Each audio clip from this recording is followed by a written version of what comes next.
আসসালামু আলাইকুম। আপনারা সবাই কেমন আছেন? আমি ভালো আছি আলহামদুলিল্লাহ। আজকে আমি আমার হাসব্যান্ডের বাসায় যাব।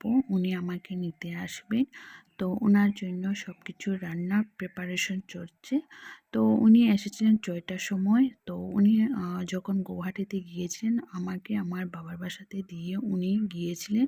তো উনি কালকে এসেছিলেন ও আজকে আমাকে নিতে আসবেন। তো উনি অনেক কিছু এনেছিলেন গুয়াহাটি থেকে আমার ফ্যামিলির জন্য। তো স্ট্রবেরি, মকই, আনারস এনেছিলেন। তারপরে আমার মার জন্য একটা স্টোন নিয়ে এনেছিলেন। এটাকে বলে এসএমএস চাদর। তো আমার জন্য একটা, আমার মার জন্য আর আমার শাশুড়ি মার জন্য একটা নিয়ে এসেছিলেন। তো দুটা কানের ঝুমকা নিয়ে এসেছিলেন আমার বোনের জন্য। দুটা অনেক সুন্দর, ক্যামেরার মধ্যে এত সুন্দর আসছে না। তো এটা সামনে দেখলে অনেক ভালো লাগে। তো আমার হাজব্যান্ডের জন্য আমি জুস দিয়ে দিলাম, কোল্ড ড্রিঙ্কস ঠান্ডা।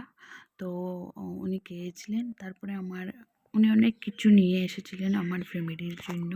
তো আচার অনেক কিছু নিয়ে এসেছিলেন। তো আমার ফ্যামিলিকে দিয়েছিলেন আর আমার ঘরের জন্য ওরা এনেছিলেন। তো আমি একদিন শেয়ার করবো আপনাদের সাথে একটা ভিডিও। তো এখন রান্না সব কিছু কমপ্লিট হয়ে গেছে। তো এখন 8টা বেজে গিয়েছিল রাত্রে। তো আজকে রান্না হয়েছিল ইলিশ মাছ ভাজা, বিফ, চিকেন, ফিশ কারি আর সালাদ, অনেক কিছু ছিল, পোলাও, ডিম, অনেক কিছু ছিল। তো এখন আমরা ডিনারটা করে এখন আমরা বেরিয়েছি ঘর থেকে। তো আমার ভিডিওটা ভালো লাগলে প্লিজ আমার চ্যানেলটা সাবস্ক্রাইব করবেন।